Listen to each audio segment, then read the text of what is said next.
Next on Unsolved Mysteries, a man falls out of a boat and searchers can't find his body. He was set to be tried on rape charges.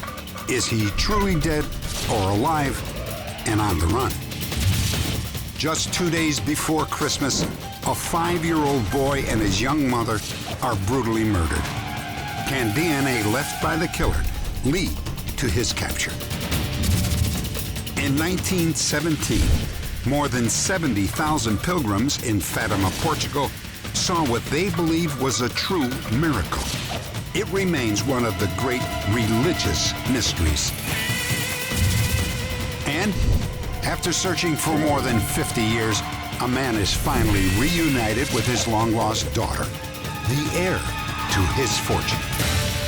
Whether it's murder, larceny, or foul play, sometimes these cases are solved, and often by people like you.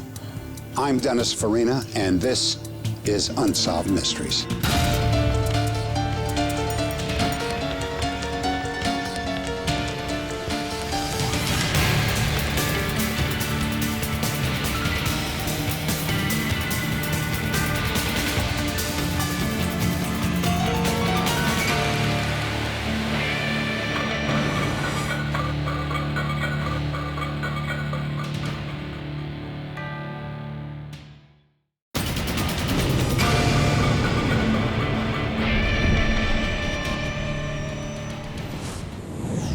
The Snake River, Washington.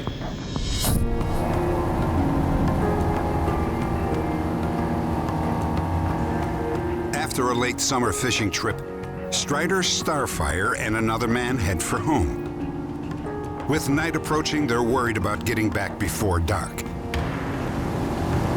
As the boat speeds across the water, Strider reaches for a beer from an ice chest. The boat's driver claims he hears his dog yelp, and when he turns around, Strider is gone. He is never seen again. The apparent accidental drowning of Strider Starfyre has been in question ever since. It wasn't long before investigators learned that Starfyre actually had a very good reason to disappear. Strider Starfyre was a family man. He, his wife, and their 2 young children lived in the small town of Roseburg, Oregon. The teenage daughter of a family friend often spent time with them. We'll call her Lisa. Yes, can you help me? Lisa had grown up without a father, and she became like a second daughter to Strider and his wife. Those who spent any time with Strider would usually fall under the spell of his incredible charm. So it's about 1,200 hours, you know?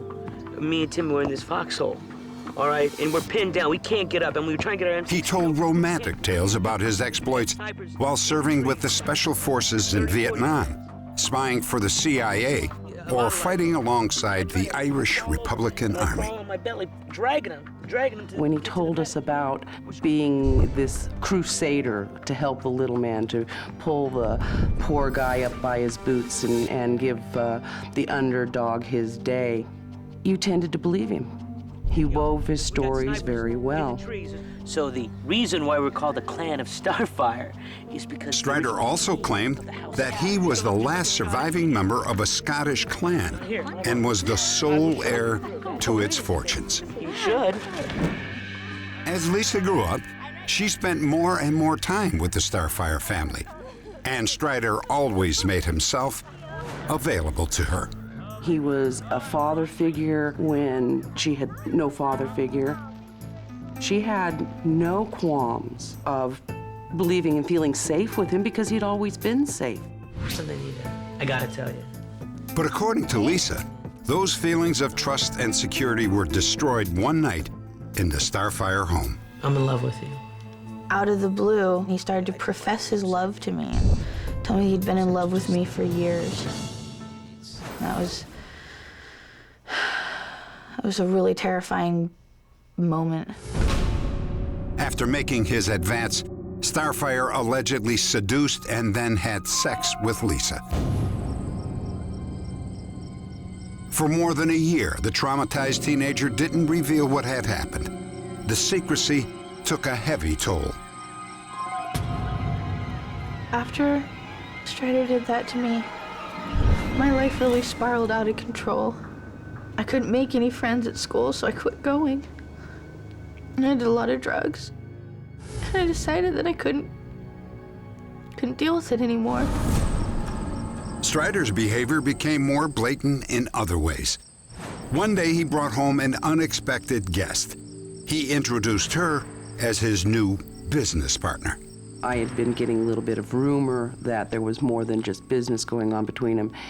And when they came home, it was exceedingly obvious that they were being intimate. Who the hell is that? Are you out of your mind? His wife was shocked when Strider proposed that she welcomed this woman into their home as his second wife. That was the last straw. Within weeks, she filed for divorce. But it wasn't until after their divorce was final that Strider's ex-wife learned the true depth of his lies and his deceit. Lisa left a note saying that she was running away with her boyfriend. She also revealed the dark secret that she'd been keeping all these years. Hello? Starfyre's ex-wife received a call from Lisa's stepfather. He said she left a note, and in the note, she states that Strider molested her. No, I just... And I was torn between disbelief and belief. Lisa returned home the following day, but Starfyre's ex-wife was still grappling with the disturbing revelation. I was just overwhelmed with everything that had happened. I'd just been through a whole time during the divorce of finding out that he wasn't who he said he was, that the last 11 years really had nothing to do with reality. Strider Starfyre was formally charged with felony rape and sexual assault. And then authorities learned from Lisa that there might be more secrets to uncover in the Starfyre home. When going over her case, she brought up another girl's name that she was aware was living there at the house during that time she was. That's when victim number 2 was brought up in this. Years earlier, a girl we'll call Debbie had often babysat for the Starfyre children. This victim was in the 9th grade at the time that she was first seduced by Starfyre. I'm gonna go back and I'm going to regain my kingdom. Really?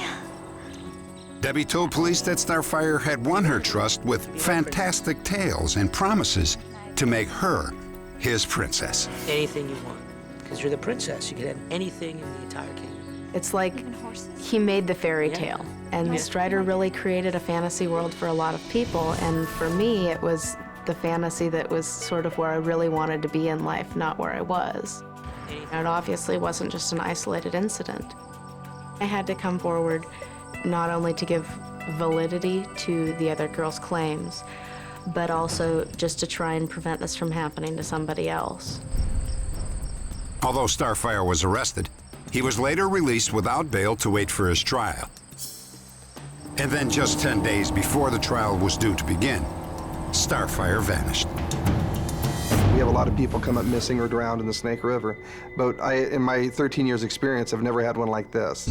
What time did you put the boat in the water this morning? Did Strider Starfyre stage his own disappearance? When police examined the boat, it was dry, and it didn't appear to have been in the water that day. All the fishing gear on board was clean and neatly stowed away. Inside Starfyre's pickup, they found a fishing license in the name of Daniel Chafe, which turned out to be Starfyre's real name. Police also learned that others knew Strider Starfyre as Curtis Jacoby.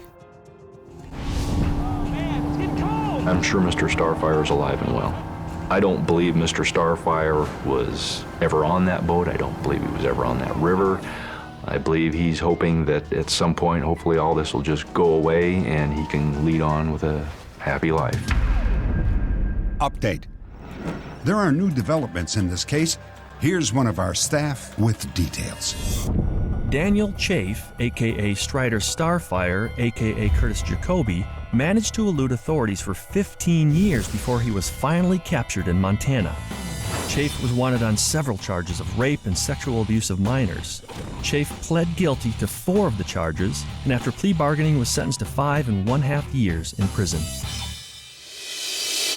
Next, the brutal double murder of a mother and son in Dallas, Texas.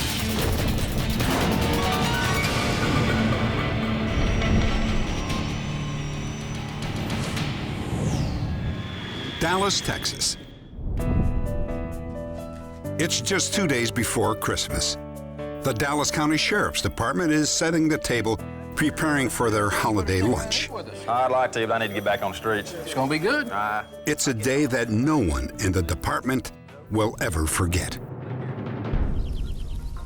Officer Roy Baird was still on duty patrolling an area 10 miles outside Dallas. A car parked on the wrong side of a dirt road caught his attention.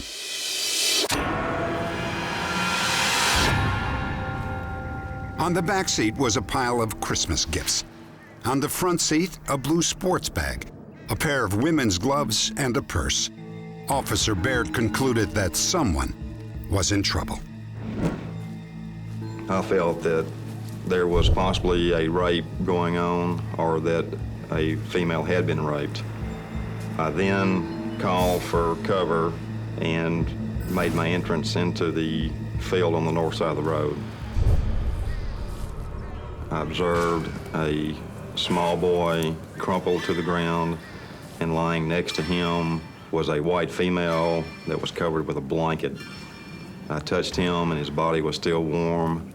I felt that whoever did this was possibly still in the area.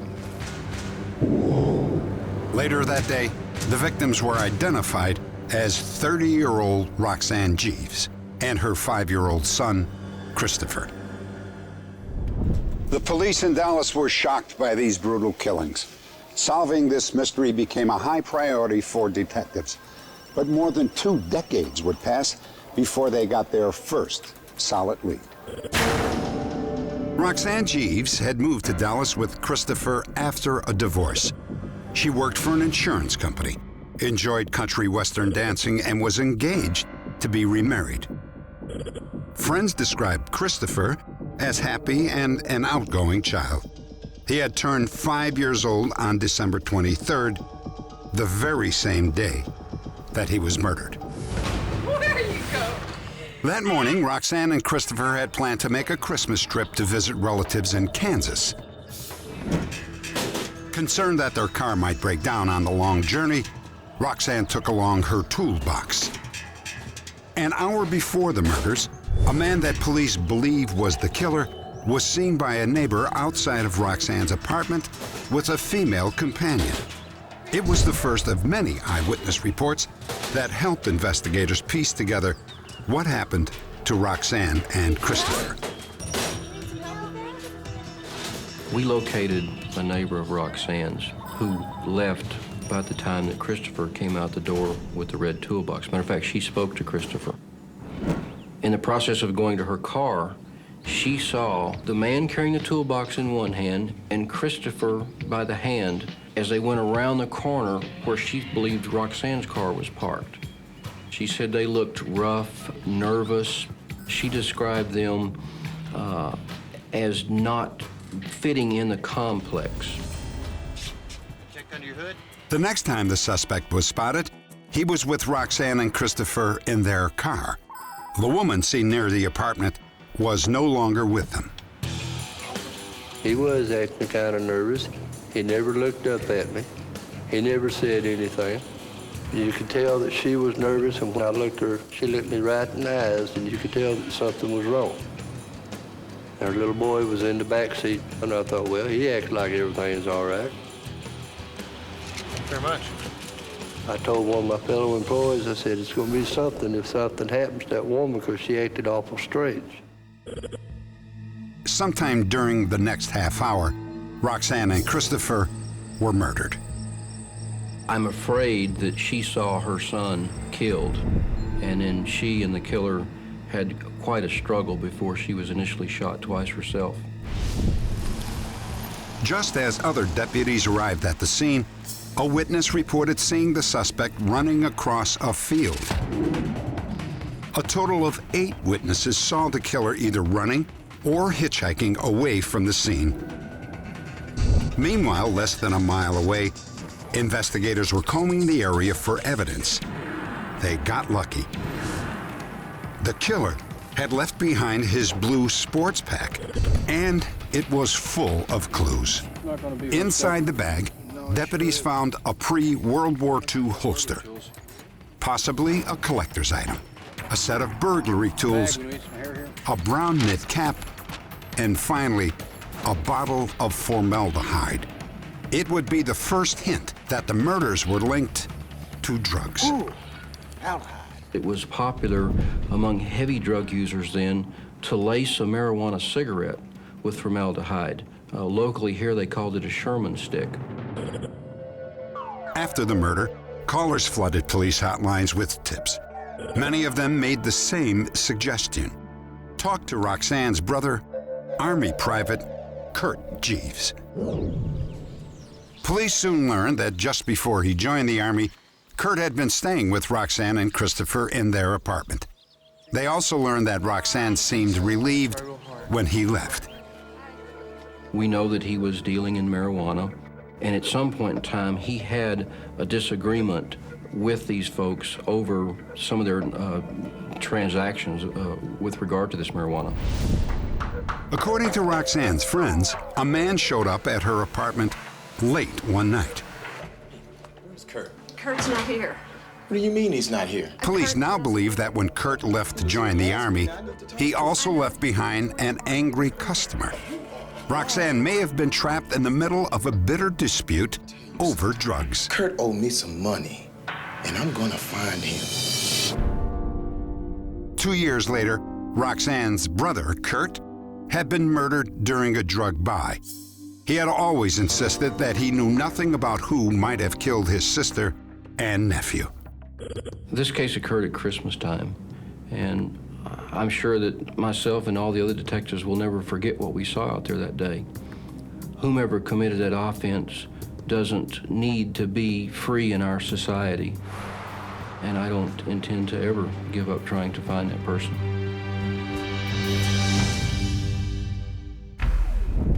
Update.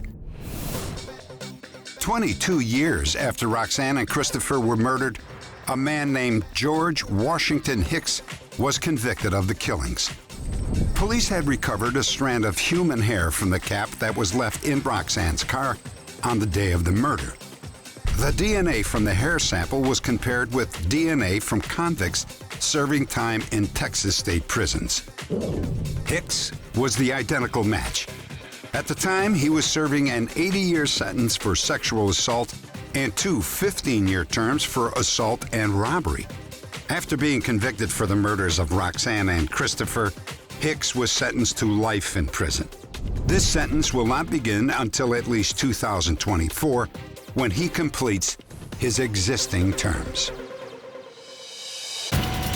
Next, a 20th century miracle that converted many skeptics into believers.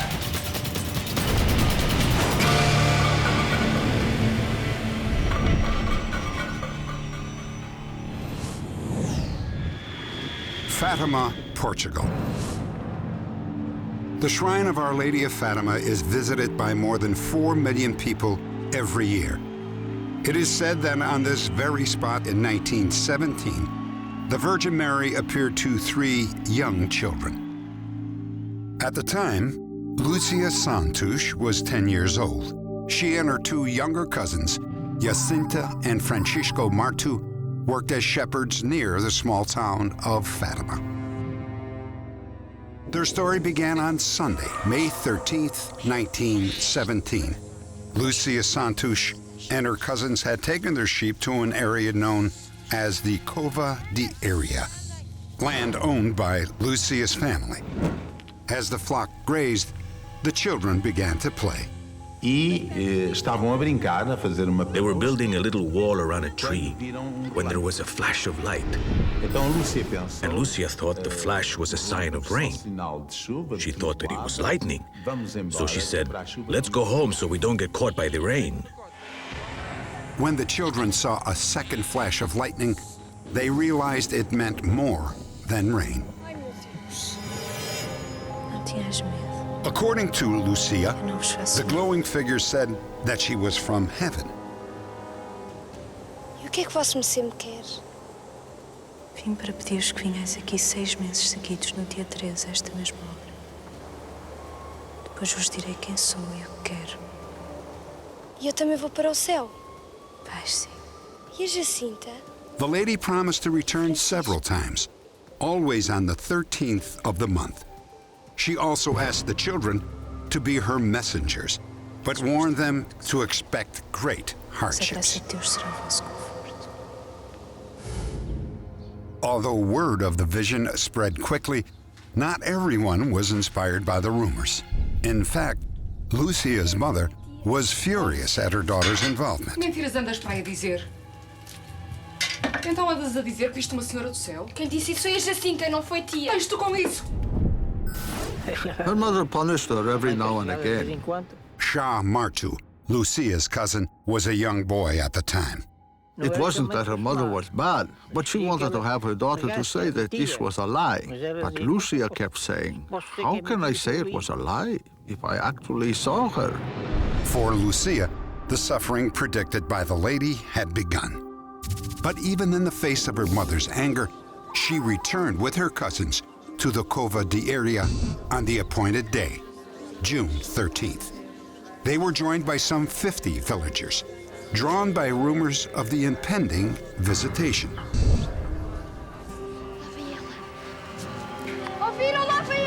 Once again, the three children claimed the lady from heaven appeared to them. As in the first visitation, only Lucia spoke to the vision. Although some said that a strange cloud of light was visible, no one else saw the lady from heaven. Queria pedir-lhe também que nos levasse para o céu. Sim. A Jacinta e o Francisco levo-vos em breve. Mas tu ficas cá mais algum tempo. Importa que ele faça o que quiser. When news of the second visitation reached Lucia's mother, she was outraged.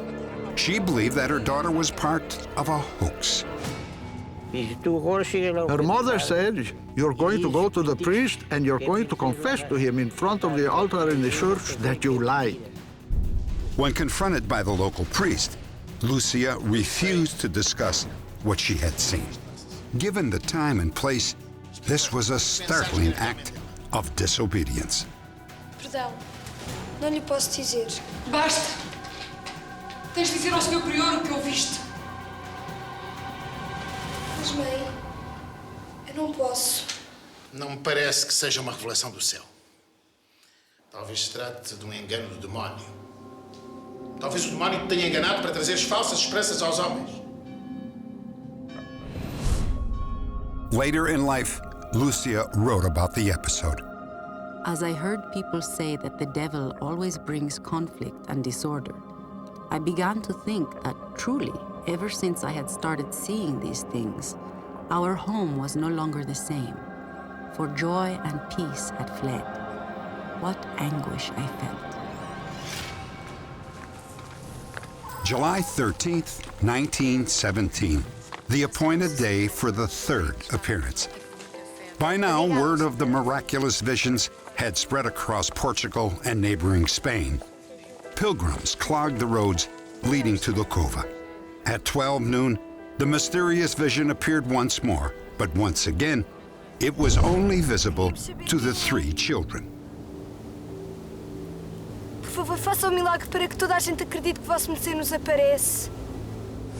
The lady from heaven reminded Lucia to return at noon on the 13th day of each month. She also promised that on her 6th appearance, she would perform a miracle for all to see and believe. The lady then presented a terrifying vision of hell, a vision that Lucia later described in her memoirs. Plunged in this fire were demons and souls in human form amid shrieks and groans of pain and despair, which horrified us and made us tremble with fear.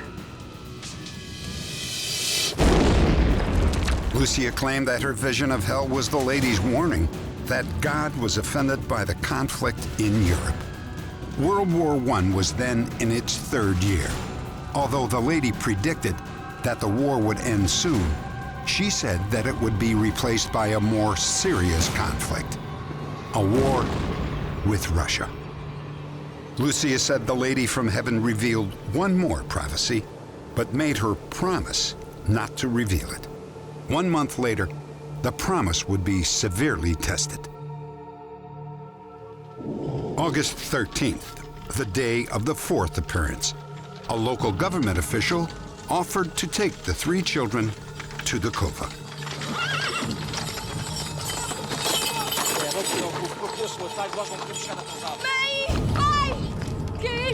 Lucia and her cousins were whisked away to a government prison, 9 miles from Fatima. The town official was convinced that the children's vision was a hoax, and he was certain that he could extract the truth from young Lucia. Leva-o abaixo.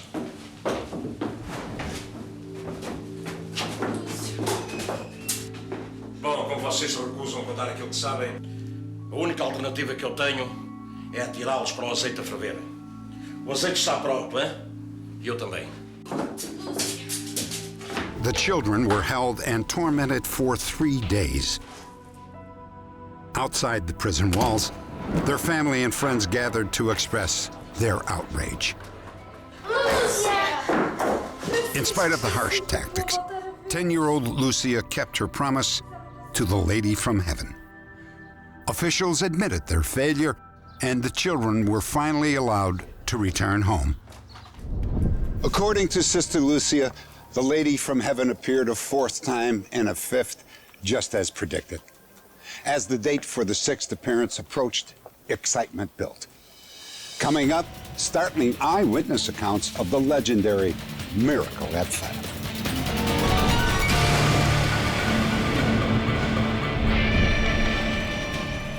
October 13th, 1917. The day of the long-awaited miracle was wet and miserable. Thousands descended on Fatima. These photographs show some of the estimated 70,000 people who gathered with the hope of witnessing a divine vision. Many had come from hundreds of miles away. Soon after Lucia arrived at the Cova di Iria, the rain suddenly stopped. The huge crowd included both the curious and the faithful. A handful of reporters from the major newspapers squeezed in among them. The local priest, fearing a public fiasco that would embarrass the church, was one of the most vocal doubters. A que horas é que ela disse que aparecia? Ao meio-dia. Já passa do meio-dia. Ela já não vem. Oi, são todos. Já passa do meio-dia. A senhora já não vem. Já não há milagre. Vão para casa, vá. Vão para casa. Já não vem ela. Posso-me ser que me quer. The crowd grew silent as Lucia began to speak, although to onlookers, it appeared that she was talking into thin air. Eu tinha muitas coisas para lhe pedir. A cura de uns doentes e a conversão dos pecadores. Eu peço perdão pelos seus pecados. Olhem para o sol.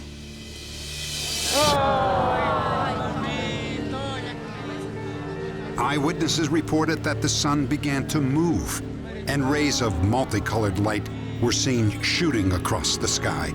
Then suddenly, the sun seemed to fall.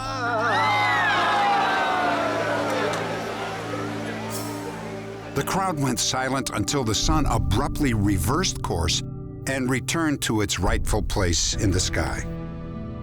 The miracle of the sun at Fatima is certainly the most spectacular physical manifestation, physical miracle that has been associated with Our Lady. She had to manifest her presence in a grand manner, in a very convincing and spectacular manner, because it was important that people all over the world should believe what she had said. According to witnesses, the amazing display lasted for 12 minutes. People as far away as 600 miles from Fatima reported seeing the event. And yet some eyewitnesses at the Cova claim they saw absolutely nothing out of the ordinary. But for some skeptics, the spectacular accounts at Fatima were real. Evelina de Alameda, the editor of a government-controlled newspaper, became a believer that day. At the hour foretold, the rain ceased to fall. The dense mass of clouds parted, and the sun began to whirl around in a wild and violent dance, with such lovely, glowing colors passing successively over the sun's surface. Over the years, the miracle at Fatima became the subject of considerable debate. Some dismissed the events as a textbook case of mass hysteria, but others interpreted the large number of eyewitness accounts as credible evidence that a miracle had occurred. Today, a basilica stands where Lucia and her cousins claimed to have seen the Lady from heaven. In 1930, the Catholic Church recognized the events at Fatima as a miracle worthy of belief. Lucia's younger cousins both died during a worldwide flu epidemic within 3 years of the visions. Many believe their deaths fulfilled the Lady's promise that the children would soon be called to heaven. Soon after her cousins passed away, 14-year-old Lucia Santos retreated to the safety of a convent. For most of her life, she remained behind cloistered walls. Lucia died in 2005 at the age of 97. The day of her funeral was declared a national day of mourning in Portugal. Over the decades, Fatima's call to the faithful has grown even more powerful. The tide of pilgrims has swelled from the thousands who joined Lucia in 1917 to several million in recent years. Even those who remain skeptical of miracles are mystified by the events at Fatima and the 10-year-old girl who many believe was chosen to be God's messenger. While there were some who admired me and considered me a saint, there were always others who called me a hypocrite and a sorceress. They are all mistaken. I am not a saint, and I am not a liar. Only God knows what I am. Sister Lucia promised the Virgin Mary that she would never reveal the secret prophecy. The Vatican also insisted that she not speak about her experience without permission. Sister Lucia took the secret of Fatima to her grave. Next, a millionaire who became a father during a youthful love affair tries to find his long-lost daughter, the heir to his fortune.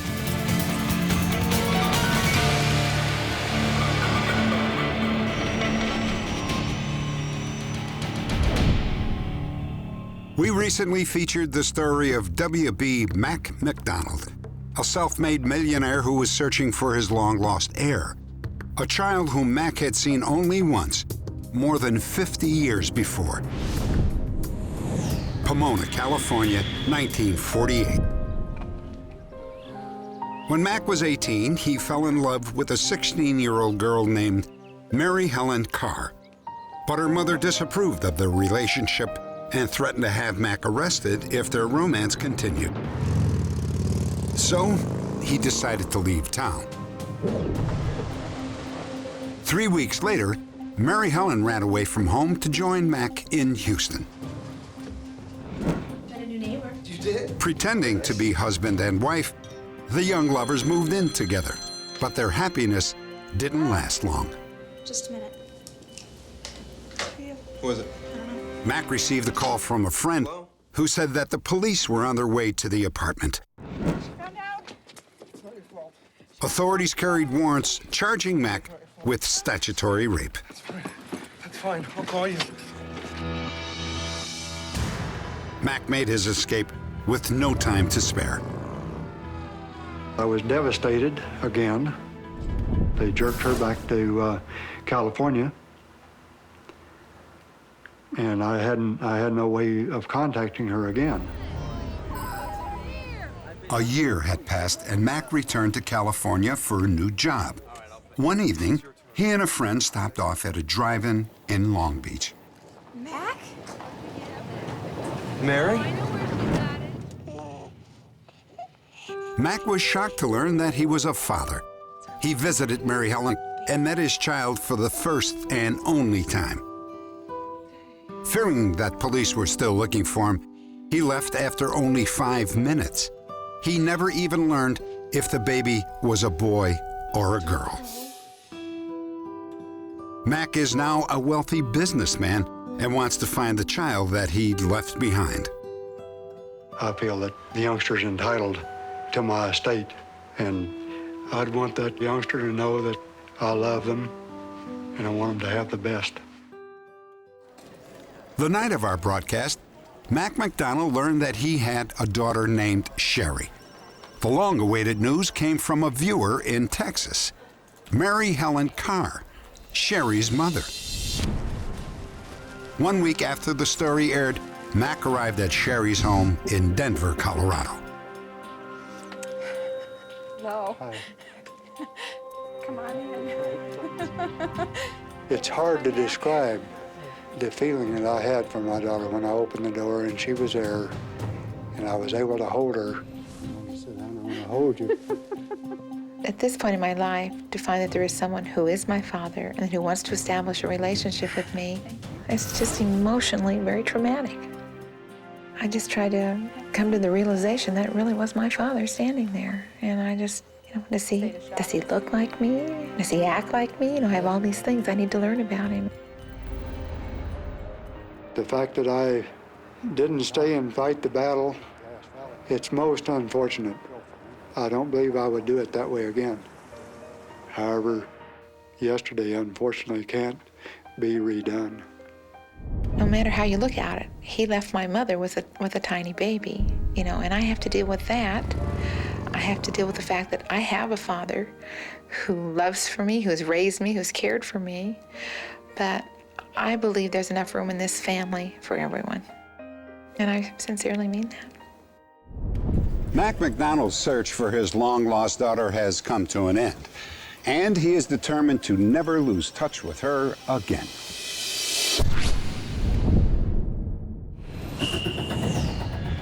Asheboro, North Carolina.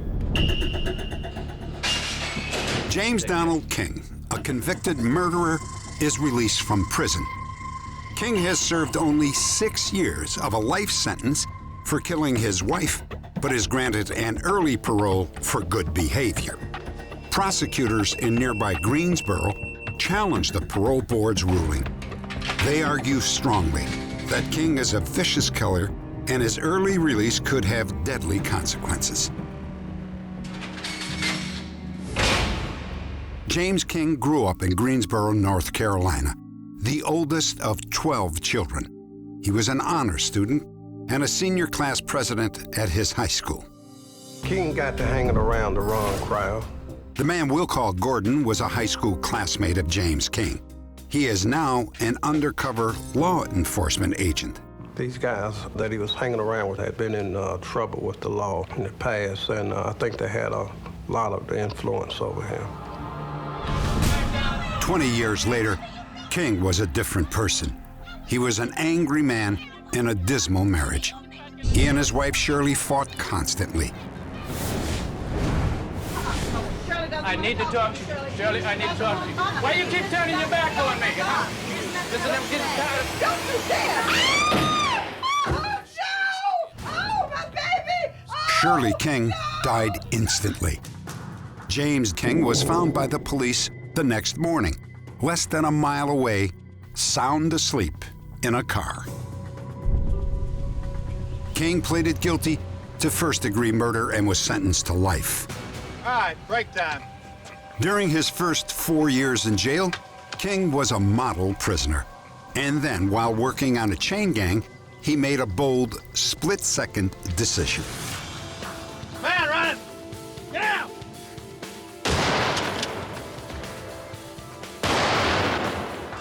King stayed on the run and avoided capture for 9 years. Police finally received the tip that he was working as a janitor in Boston. He was arrested without incident and returned to prison in North Carolina. 2 years later, the parole board made a startling decision. Based upon King's productive life and his law-abiding behavior while he was an escaped convict, they ruled that he was eligible for early release due to good time credit. When I learned of the attempts to have Mr. King paroled, I wrote a letter to the parole board strenuously objecting to him even being considered for parole. I didn't feel serving 6 years on life sentence for first-degree murder was anything close to sufficient. In spite of the objections, James Donald King became a free man once again. Less than a year after his parole, King married Gloria Cornelius, a nursing home worker with 3 children from a previous marriage. Within a few months, the destructive pattern of his first marriage began to repeat itself. Where have you been? I've been working. Working? You're 2 hours late. King was drinking heavily and began to physically abuse Gloria. Don't touch me. Finally, she walked out on him. 3 months later, Gloria was playing bingo with friends in downtown Greensboro. At midnight, King showed up. Gloria, I need to talk to you. I don't have anything to say to you. Come on, I really need to talk to you. I'll be back. 30 minutes later, Greensboro police found the body of Gloria King. She had been shot 5 times. Once again, James Donald King was on the run. When I heard that Gloria had been killed and that King was the suspect, I felt that the parole board was the main culprit, because if they had followed the rules and guidelines of the court system properly, Gloria may still be alive. Update. James King was arrested in Dayton, Ohio, thanks to a tip from one of our viewers. At the time, he was working in a metal foundry. James King was tried and convicted of first-degree murder and sentenced to death.